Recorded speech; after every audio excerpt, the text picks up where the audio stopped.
கர்த்தருடைய நாமத்துக்கு மகிமை உண்டாகட்டும். யோபின் புஸ்தகம் 42ஆம் அதிகாரம் 2வது வசனம் சொல்கிறது, தேவரின் சகலத்தையும் செய்ய வல்லவர், அவர் நினைத்த காரியம் ஒரு நாளும் தடைபடாது. அவர் உன் வாழ்க்கையில என்ன காரியத்தை நினைச்சிருக்கிறாரோ அதை செய்வதற்கு அது போதுமானவராய் இருக்கிறார். இதற்கு இடையில என்ன தடை வந்தாலும், என்ன பிரச்சனை வந்தாலும், எந்த நிலைகளில நீ அசைக்கப்பட்டாலும் கர்த்தர் என்ன செய்வாராம்? உன்னை கொண்டு செய்ய வேண்டிய காரியத்தை நேர்த்தியா செய்வார். ஆமென், அல்லேலூயா. அவர் செய்ய நினைச்சது ஒரு நாளும் தடைபடாது.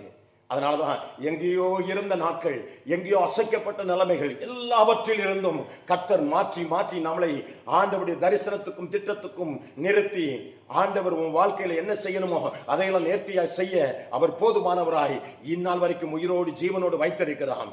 கர்த்தருடைய வார்த்தையை கேட்கிற நபர்களே, நீங்கள் நம்பிக்கை இழந்து போயிடாதீங்க. கர்த்தருடைய சமூகத்தில் நில்லுங்க. அவர் செய்ய நினைச்ச காரியம் உன் வாழ்க்கையில தடைபடாது. God bless you.